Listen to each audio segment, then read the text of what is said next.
Hello, everyone. Welcome to another episode of OpsCast, brought to you by MarketingOps.com, powered by the MoPros out there. I'm your host, Michael Hartman, joined today by, just our guest, who we'll get to. Joining me today is Deirdre Mahon. Deirdre is currently a product marketing and growth advisor with Superset, advising their portfolio companies. She is a full stack marketing leader with hands-on experience across growth startups and public companies, particularly strong at executing against strategy and driving the tactics to exceed goals. She has been instrumental in the creation of new market category segments, including observability, real-time data movement, cloud consumption analytics, and big data. And as she said, this is not me making this up. She said this. She's probably been acquired 5 times. So, Deirdre, thank you for joining us today. Thank you for having me, and lovely to be with you, Michael. Yeah, yeah. Well, we were enjoying a nice chat about rugby before this, so we better get back to business. So, for our listeners, like we're gonna talk a little bit about a number of different things, but really it's going to be centered around the idea that AI needs HI, human intelligence, and we'll get to there in a bit. But so, Deirdre, during your career, you have worked a lot, mostly in marketing leadership roles at early stage companies, some larger companies, and you've worked closely with ops professionals to stand up that part of the marketing function. So, I think it would be useful for our listeners before we get into the main topic to kind of get your perspective as a marketing leader on what you see as, what is a benchmark kind of marketing operations function compared to others. What do you look for in those roles? Yes, by that question, I'm assuming, Michael, you're talking about what is a good starting out marketing operations look like from a human side and otherwise, right? Yeah, I mean, I think you could take it wherever you want, but yeah, I'm thinking about. I think there's going to be probably two main categories, right? One is starting it from scratch, which I think some people get to do, most don't, and if they do it, then they're juggling everything, and then maybe a little bit of overtime, and then others who are probably in sort of a role similar to mine, where very often, even if I was starting something, it was partially in progress, or I inherited something that was already in place and then had Yep. to optimize it. Yeah. Okay, makes sense. And thank you for the introduction. Yes, having been at a numerous different startups, mostly post Series A, and you're right, sometimes, somebody else, and they could be a sales or some go-to-market human, has like at least got HubSpot licensed. But I mean, that's just the very sort of minimal viable. So when I think of a true functioning marketing operations practice, I think first things is the engine. So, what is your engine that you're actually going to execute? And the obvious thing is, what's your marketing automation system? Most people on the call today are probably either using HubSpot or a close competitor. HubSpot, we love them because they've actually helped younger companies get on the engine platform as quickly as possible and not super expensive. So I personally do like HubSpot. Then the second thing is, okay, do we have an agreed upon set of process steps? And if you have a sales team in place or like some small team that's actually actively selling and engaging customers, then that's awesome. So you have a partner that you're going to work on defining those process steps. And one of the most important things to get right out the gate is, what's your model? So are you a sales led? Are you product led? Or are you hybrid? Right. So your process steps should be directly mapping to how people engage and buy. And then the last third piece, and then I'll touch on the people side of it, is the last piece is, do you know what you're actually going to measure? And do you have an agreed upon set of KPIs or goals? And how are you going to divide and conquer and co own and have accountability for those numbers?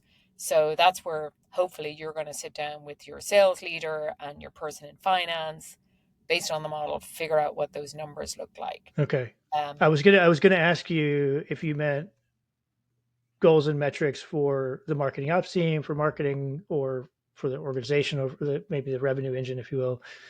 But I yeah. think by what you just said there, it answered it that it's really more for either all of marketing or all of the marketing sales functions. Yeah. Just to touch on your point about, goals and metrics for the ops team, a lot of times, especially in the early days when you're standing up the engine, a lot of times it's like, okay, can you deploy and get this new tool or system or process in place by X date? And Mm-hmm. you train and enable other people on the team to be comfortable and proficient with using it. And also, you immediately, as soon as you're buying any tech system, you're immediately on budget topic.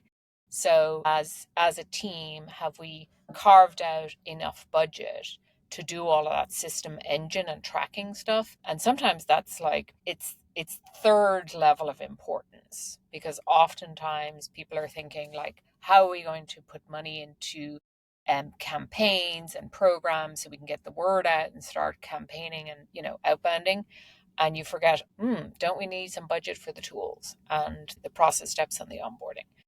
And I will say, from a people side, when you're young and you have a very small team and there's maybe two people doing this who have other jobs as well, by the way, um, that you often are like a little drowning, even though the rest, a lot of times, sadly, the rest of the organization is going, you're just building process and engine. When are you going to actually do some marketing, right?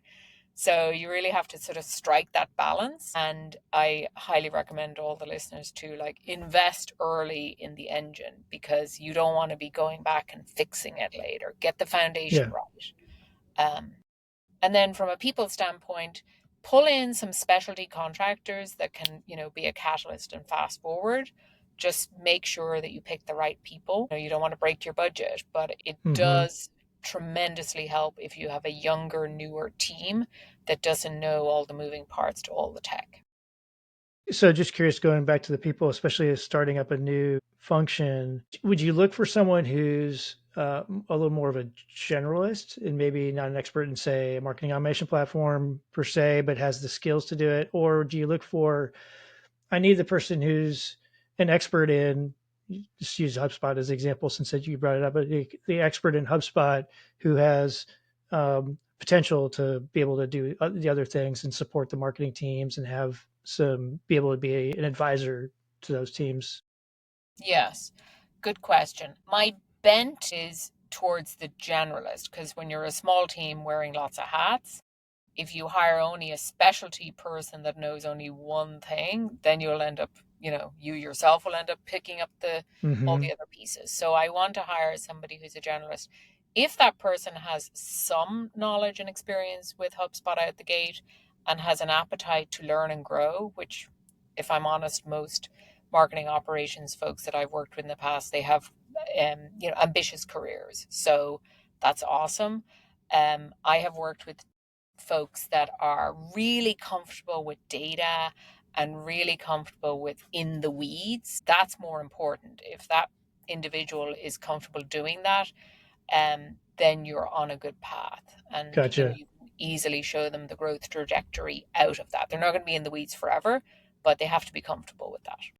Yeah, I've like rarely had the opportunity to really build a team from the ground up. And I think early on, I would have said, I need somebody who can run the engine, right? Called the marketing automation platform and be able to fulfill needs like building emails, getting them deployed, and that kind of stuff.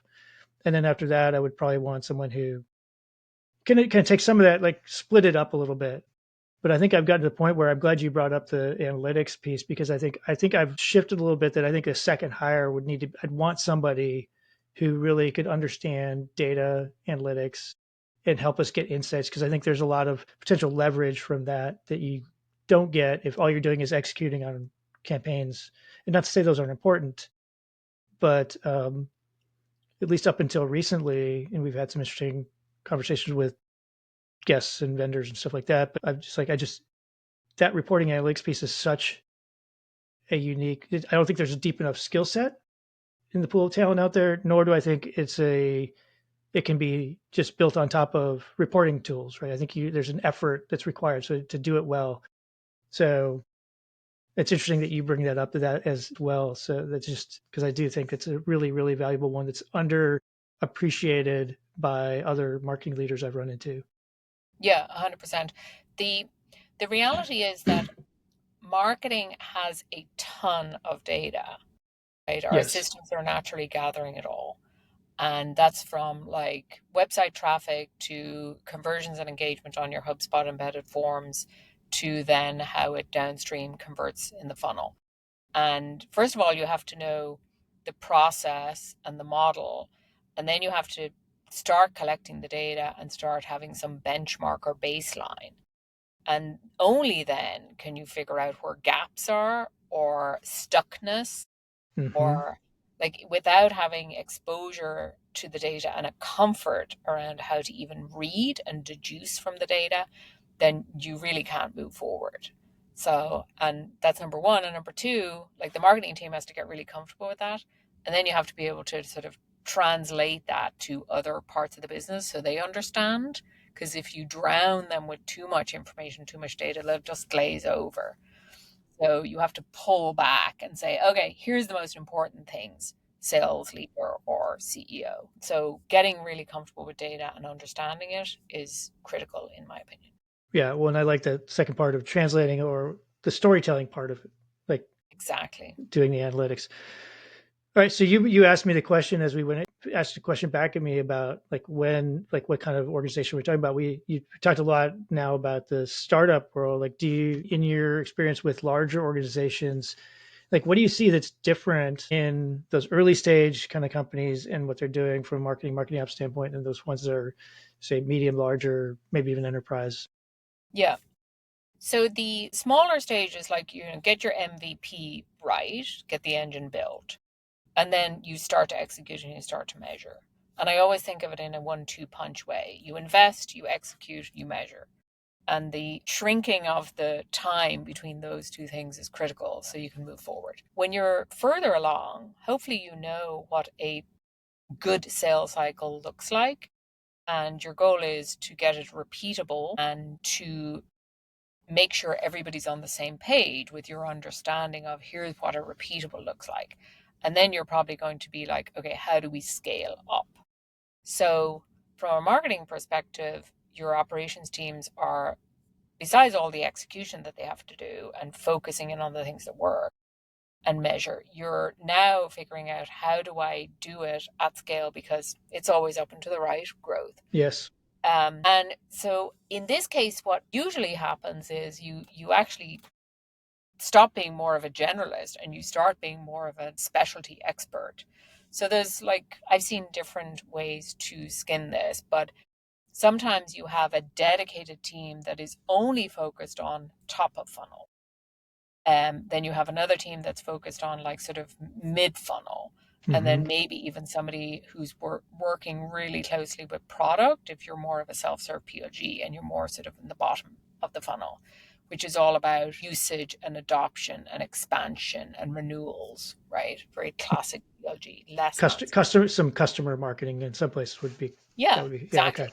Because you're further along and you have existing base and you have to keep them happy and learn from that and upsell, cross sell, and so on, references and etc. So you end up being like I like this sort of demarcation between am I a generalist or a specialist. So now you're probably more of a specialty and you're focused on a particular part of the business or maybe a Mm-hmm. particular segment, or you're working with the enterprise sales team directly to help them versus maybe self-serve side of the house. So um, it ultimately at the end of the day, you're honing and tuning what's working so that any additional marketing dollars that you're pouring in, that you're being really efficient and spending where you know that there's going to be a growth. And I think by having this idea of almost a scorecard at those different buying cycle stages, now you know every week when you do your weekly business review, now you know what is your expected goals and KPIs and how are you mapping each week to those. So Mm-hmm. each of those dedicated teams can really get much closer to the problem and make recommendations on what to do to engage, whether it's top, middle, or bottom of funnel. So one of the things I've experienced, and I don't know if you've seen this, is when as these, and I think it's a real challenge as teams get larger, you think, yeah, I think intuitively you go like, oh, we can multiply, the amount we can get done. But I've found that that multiplier is much smaller than we think it is because there becomes inefficiencies in how things get done, because now you're, instead of, you had the generalist who was doing the campaign definition, defining stuff, creating the creative, developing the creative, developing the content. Now that's all done by two, three, four different teams, and who all are kind of working at different, you know, parts of the process. How have you? A, I mean, am I the only one who's seen this, or you? If this is something you've seen, and B, if you have seen it, how would you think about trying to minimize the impact of that inefficiency that could creep in those organizations? Yeah. I mean, getting everybody on the same step one is, are we all aligned on the strategy and the plan? Is everybody intimately aware of what our KPIs and goals are? And as one team, you sit and look at those every week and you decide what do you need to stop doing or versus what do you need to keep on doing. So alignment is critical, and it's not just alignment among that full marketing team, but also alignment with the sales team as well. Mm-hmm. The other thing is, and I know we'll probably get into it in this discussion, which is what are some of the manual, time consuming, repetitive tasks that are happening and taking up all of your precious time that you could actually start using technology and agentic AI type technology to speed up the cycle. Right. Part of, I think, the biggest challenge with marketing is there's so many, everybody works so closely and collaboratively, there's so many interdependencies, and this has to come, then this is a cycle or a natural workflow to what we do. And I'm pretty sure, because I've seen it firsthand and worked with companies, what can I parallelize and do in concert? And AI can definitely help there. Yeah. Okay. Yeah, I know that that was just something that popped in my head because I've like I'm sure some of our, like, we've probably got a mix of listeners and viewers who work at smaller organizations, and probably would, if they've never experienced what it's like in a bigger team, like how um, how it can be sometimes frustrating. Like, why can't we get more done faster, right? And it's kind of like we get in our own way in a lot of time. Way. Yeah, or Um, too many meetings to hypothesize what went wrong without having access to the right data set or knowledge. So, the one thing I will add on a bigger team, that specialty thing, and everybody sort of gets deep dive and narrower, mhm, is a lot of times teams, HubSpot isn't doing it for us. And we actually need to pull data from all these other siloed systems, whether it's our finance or our sales system. And so now we need a data warehouse. So they will get Snowflake, stick Tableau or Looker on top of that. mhm, And then what happens is you will slow down because now you have to hire some data scientist or engineer type person to go figure out how to use that, stand it up, and share reports.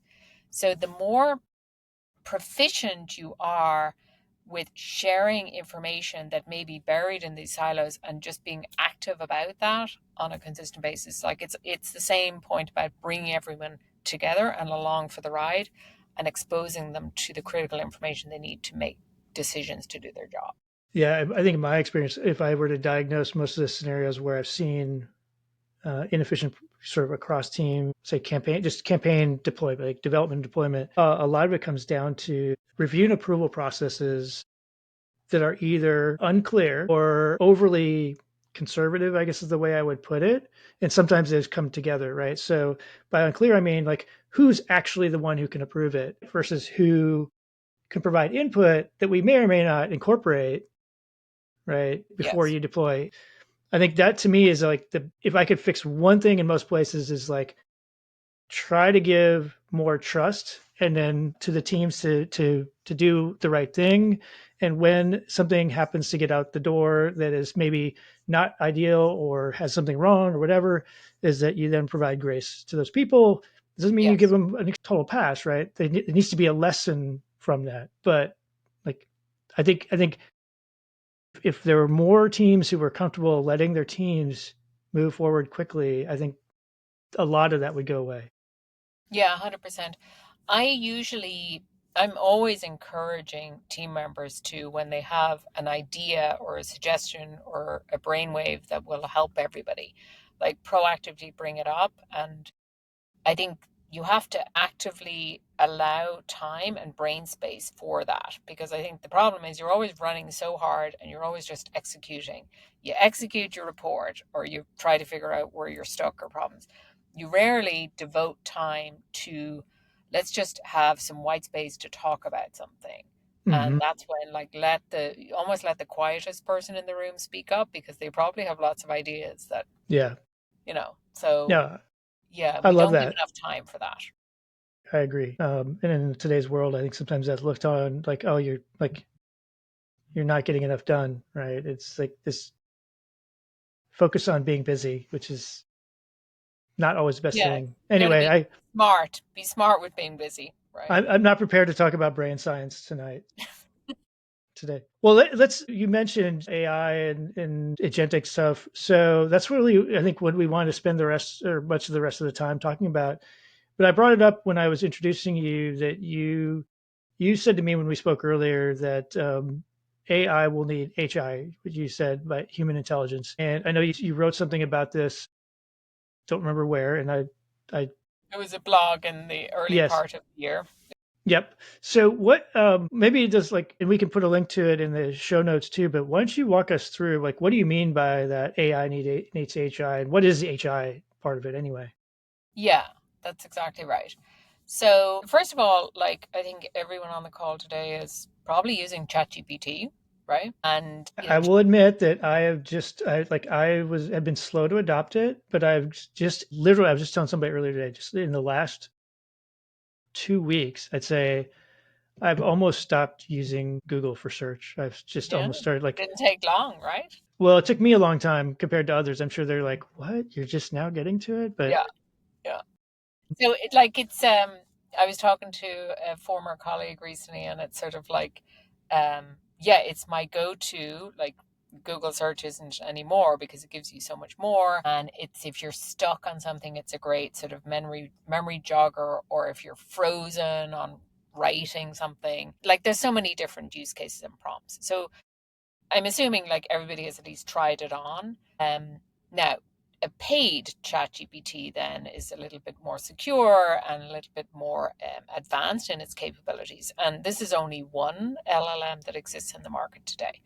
So the good side of ChatGPT is that it's actually telling us that we can interface with something just using an English prompt and get pretty rich, relevant response and answers. That's awesome. So I was like, oh my God, the instantaneous of it is letting us know that there's a promise. If I really build out some agentic AI driven workflows, I can actually really get some interesting work done.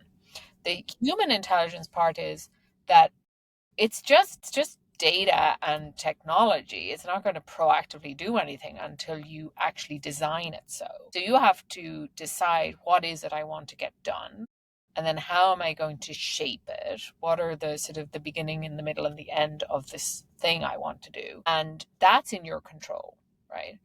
The other part of it is that, you know, it will give you some summary result or answer, but you then have to decide, what am I going to do with this additional information or content that I've just created in a very fast fashion. So where you want to place that and how you want to distribute or learn from it is entirely your decision. So first of all, I think AI is our helper. It's like in our sidecar working with us. It's hopefully going to be told by us humans and learn over time how to do all those repetitive manual things that I don't want to spend time doing. And then over time, it'll get more sort of sophisticated and by its nature get sort of comfortable with your use case. Like Claude is very good at that. mm-hmm. It will learn your voice and your tone when you start producing content with that. That's just an example of one way. Like, I'm all for stop doing these boring repetitive tasks with our precious time and use our time to do the strategic smarter work. Yeah, I feel like, and I've had the same conversation with other people. I feel like yes, it may completely replace certain jobs, but I believe that in most cases it won't completely replace them. It will change the nature of the jobs because, to your point, right, much of what has become repetitive and annoying. I mean, I just give a small case for me. Like I've used it a lot recently where I get, say, a bunch of copy or text that has a bunch of email addresses in it, but they're all over, right? They're not in any structured way. I've literally just put it into a LLM thing, said, I'm going to give you a bunch of text. It has a bunch of email addresses. Give me the email addresses separated. And it has worked. Beautiful. Yeah, Yeah. And parsing. that would take probably hours to do and still have mistakes. Yeah. Or you're like, oh, what was that thing in the pivot table and the formula that I have to do in the sheet? And then, yeah, annoying. And then you're double checking your work. Yeah, it's Yeah. annoying. Done that. It's yeah. So like I'm now like convinced like this is, if it can eliminate that kind of crap from my day to Yes. day, and Beautiful. where I've used it now, um, has been, yeah, I've got sort of an amorphous kind of problem I'm trying to solve. Or say I'm trying to organize a meeting that is, say, a workshop, Hmm. and I'll say like I might, yeah, I've gotten to the point of like, I'm going to be doing this workshop. This is what we're going to be covering, right? Can you give me an outline of what we should, like, how we should organize it? Love it. Was it great? No. Was it something that was a starting point? Yeah, and it got me started, and that was the hardest part, was just getting started. Totally. Yeah. I love it for that. I'm currently using a copy editing writing tool, AI tool or program.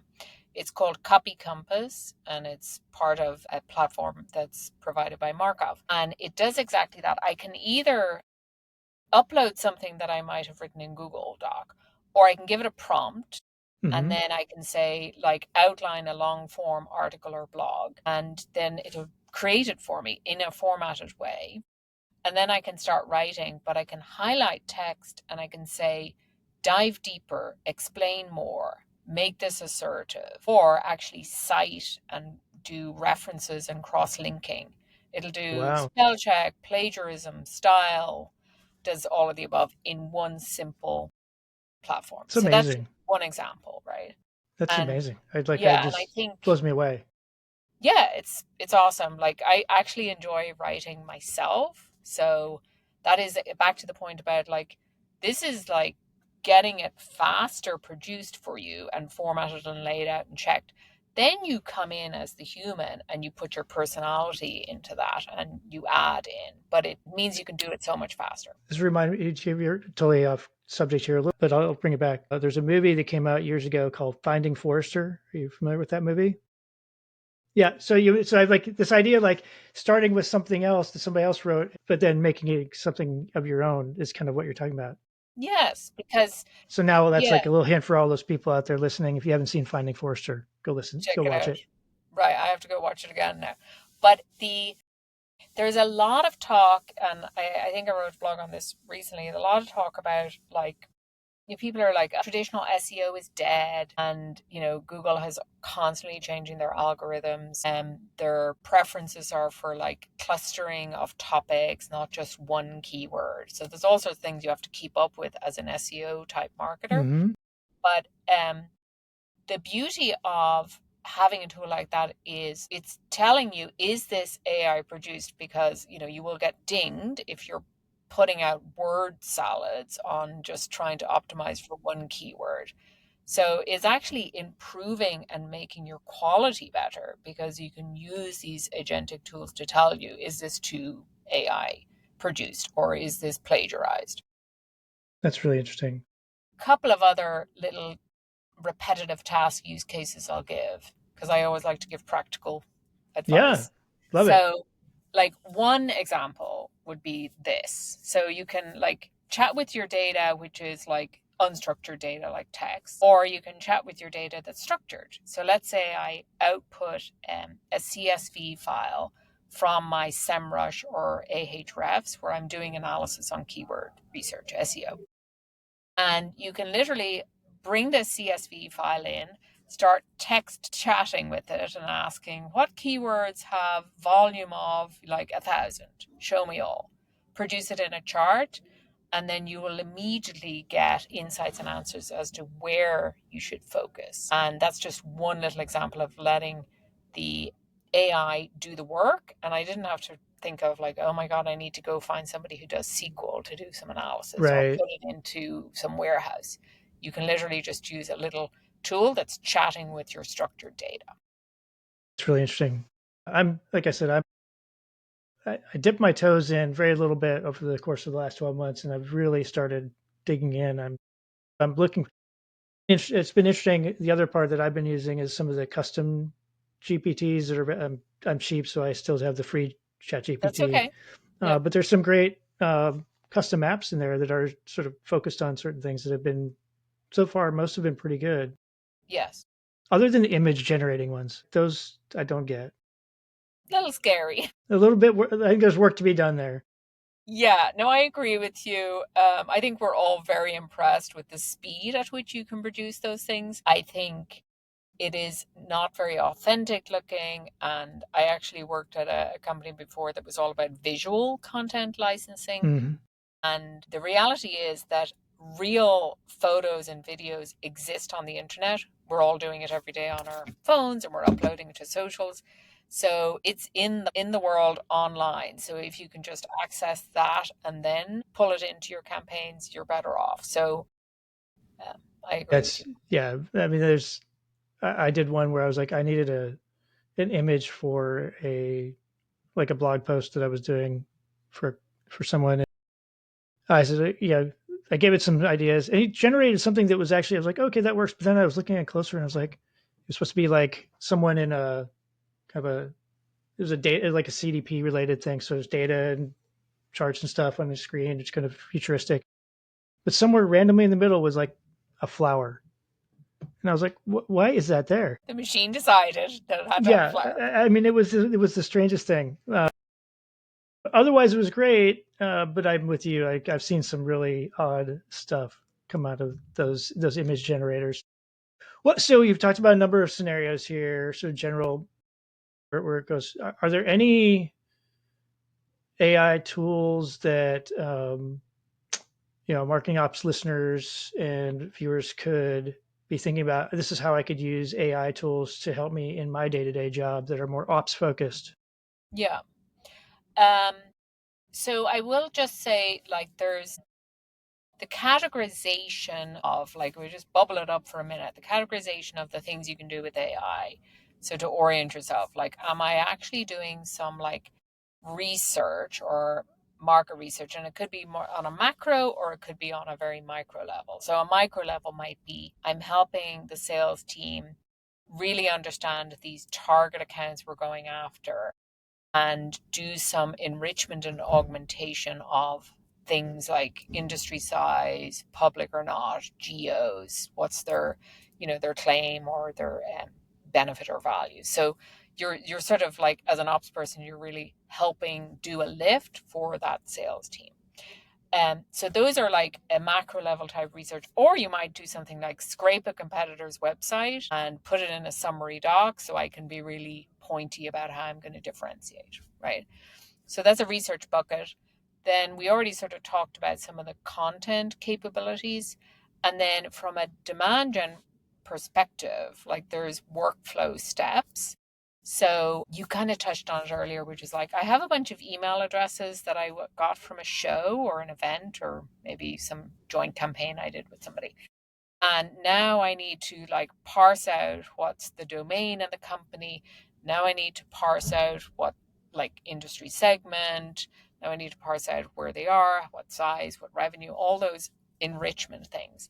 So that is like a very valuable use of, like, just like you were saying, oh my God, I'm doing it in Sheets or Google. That is a speeding up on the execution of a highly targeted campaign, for example.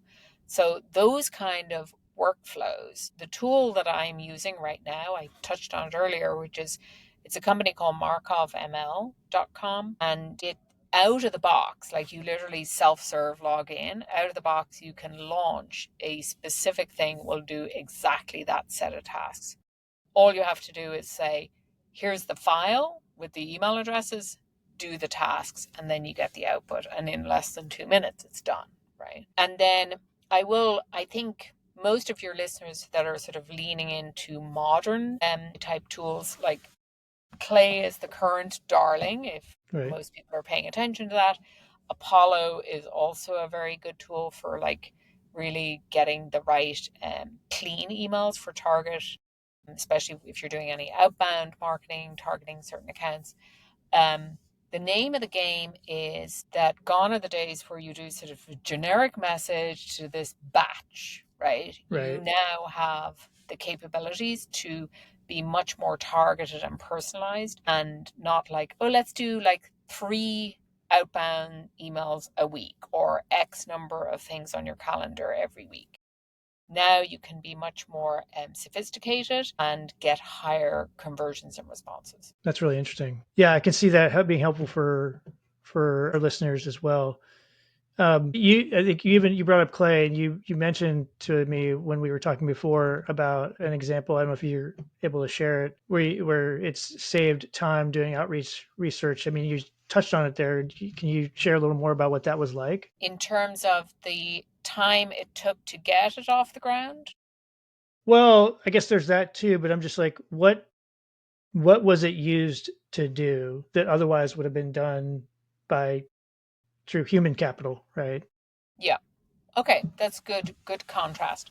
So, well, I mean, we can take the example of the clay. So I've worked with my sort of former RevOps and marketing ops team members in concert.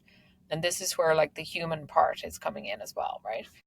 So we said we have the existing customers that are happy, they're in this industry and segment. How do we go find more of them?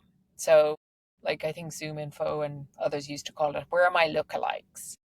So you have to go figure out where are those ideal customers. So that's kind of painful. Like in the back in the day, you would like I'd mess around with Zoom Info. You had to go get D&B and yeah, all that stuff, right? Yeah, a mix of tools. And then you put it into some spreadsheet, and then you have to augment the spreadsheet, and then you have to check it, and then you have to share it with the sales team, and then you Yep, have to yep. upload it.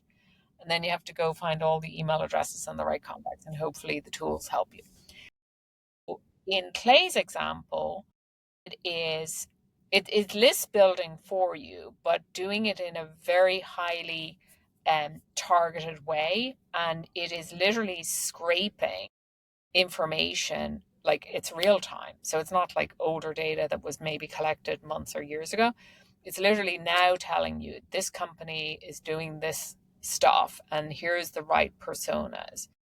Clay is also going and finding the persona information from multiple sources, not just one source. So they're sort of casting a wider net. So they'll go look at your LinkedIn and probably find information about you in other places if they have a relationship with Apollo, for example, right?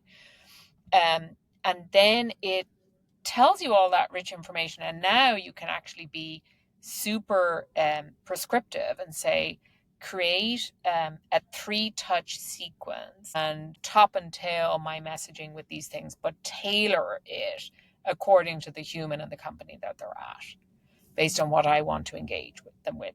And that's where that human part comes Yeah, in. so that's true, like truly personalized as opposed to just, hello, Michael. Yes, I yes. see you're at such and such company. Yeah, exactly. And you know that it's very sort of cut pasty because when you read it, it's like nothing to do with me, right?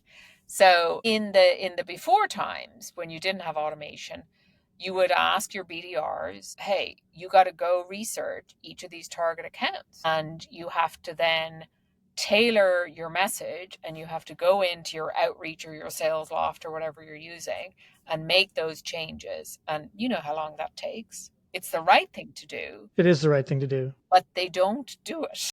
No, So, because it's a pain in the butt, right? sure.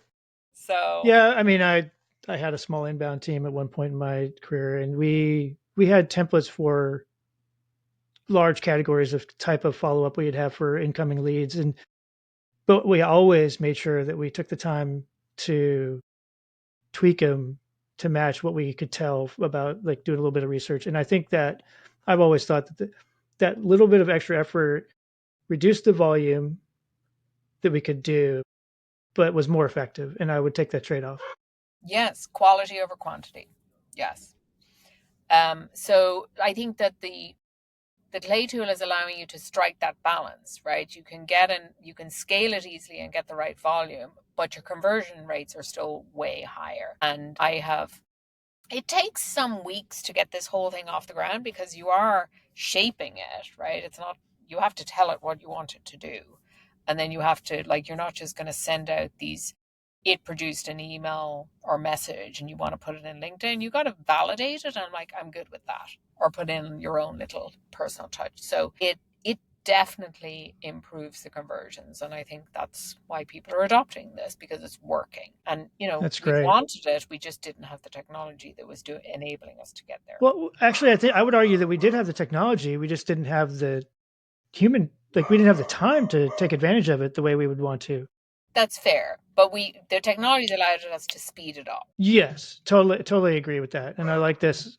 I guess this is what we're talking about when I hear about agents, the agents and agentic stuff. That's what we're talking about, right? It's like being able to do multiple steps with a little bit of guidance on Yeah, what you it's want the saving output us to be. time. Yeah. Yeah, And I mean, I'm sure you've been there where it's like you realize that the team is spending their precious time on these repetitive things. And you're like, let's outsource that. And then you're like, okay, now we got to find a human that's going to do this outsourced boring work. And then we got to pay them extra. And then we got to check their work. yeah. So it's It's yeah, it's painful. yeah, for sure. Um, but maybe one more thing, and then we can wrap up. So one of the things I'm bullish on and have been bullish on about potential for AI to have an impact on is actually something we talked about earlier, reporting and analytics, because I do believe it's like a very human capital intensive Hmm. thing, right? It requires a lot of Yeah. effort in addition to just expertise. And so I am bullish on that, be able to help really drive some great insights over time quickly, whether it's faster, be able to do more experiments or test more hypotheses, whatever it is, right? I think any of those would be beneficial. Are you seeing any of that also out there in your experience with? I know you're doing a lot of consulting these days, so what's your take on that area of AI's impact? Yeah. The the biggest challenge with, and I actually had a conversation with the head of an agency today who does all ops and digital marketing, and she literally said, I am constantly I'm spending all my day reconciling data. So it's all, I call it like it's always stranded and siloed. So it lives inside Salesforce and it lives inside HubSpot. And as much as you're syncing these systems, you still have to make sure it's right. So time and time again, I would, at the end of every week or even month or quarter, I would pull data out of both my, run the business systems. And then I Yep, put it into a sheet. And then I create pivots and add yep. columns. And then, VLOOKUPs and all that. Yep, yeah. And then I share it with the CEO and the CFO and whoever else needs to know. And it's a pain in the butt. And then you're in there and you're actually making charts out of it and so on. So AI, your question is like, how is AI helping that? AI is I referenced it earlier in our conversation where it's like, I've got that lovely CSV file, like you can turn most of that structured data into CSV. I put it into my AI system. I chat in English, charge me XYZ, or, how many deals did we close last quarter that were higher than a K example, right? hmm And it will instantly produce the answer, put it in a table, and pick your chart style, and then output and share that. And beautiful thing about having English chat with your structured data is, you would automatically do that in your meeting anyway. Now yes. you can actually talk to the system to do it. A question begets another question. I've been I in say so this many. all the time.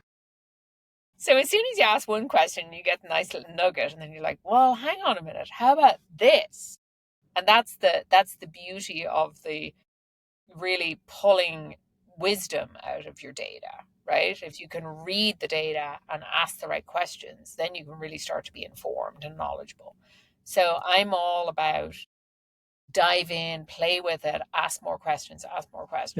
That iterative process is how you like really get the most out of it, right? But Yeah. takes time and effort and expertise. And so again, if we can make that faster, but this is a another aside, but like this is why that whole knowledge that these things, one question leads to another question leads to another, is why when I go to someplace and they go like, we need to get dashboards. Like, no, you don't. You really don't need No, dashboards. Start with something small. And that's good, exactly. like, and learn from that. If that becomes something you know you're going to do regularly, because you usually don't know, fine. Make that the beginnings of a dashboard, and Yep. then do the next one. But don't Yep. start with the idea of we're going to do this comprehensive dashboard. I think I've never Yeah, seen one of those succeed. exactly. And if you present a dashboard which has like 12 things on it that give you a little insight into each part, then you have to, like, if you're talking to your CFO, for example, which the board will actually ask as well, then they're just glazing over because it's too much. Yeah, Whereas, like, the nuggets, like, I love your point about like just start with something small. And I can't tell you how many meetings I've been in, and you present what you believe they want to hear. You go to the meeting with your nice, pretty reports and, charts.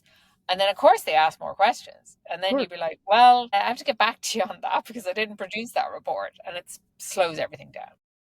Yeah, and or maybe worse, you've got a dashboard with multiple reports that are already tough to consume, but somebody goes, that one's not right, right? Yeah. And then that reduces the credibility of all the other ones that may be quote right. I mean, first off, saying it's right or wrong is, I think, it's just a misunderstanding about what you're actually looking at. But Yeah. that's a whole That's a esoteric whole other conversation. podcast. Yeah. Okay. Well, now I feel like I have got a lot of catching up to do on all these AI tools and getting some of the mundane stuff out of my life. This has been great. Thank you, Deirdre, for sharing. If folks want to connect with you or learn more about what you're doing or find your blogs or whatever you're doing, what's the best way for them to do that? They can go on LinkedIn and hopefully Deirdre Mahon. It's a little tricky to spell. Well, we'll make sure we put a link to it somewhere along the Yeah. way. Yeah, I do have a website. It's called marketingengine2.com, the number 2, because my belief is that usually younger companies they try it and then they're like, okay, let's do this properly, V2, and then just being really modern about your approach. It's always a challenge. So you can check me out there, or find me on LinkedIn and message me directly. Sounds good. I appreciate it. And you are like because we traded messages today on the marketingops.com Slack, so you're there too, right? Absolutely, All right, yes. And perfect. thank you for all you do there because I get lots of learning from it. That's great. Well, we appreciate it. Thank you again. Thanks to all of our listeners out there for continuing to support us and sharing your ideas and topics on guests. And as always, if you want to be a guest or have a topic you want to share with us to cover, feel free to reach out to Naomi, Mike, or me, and we'd be glad to follow up with that. Until next time, bye, everybody.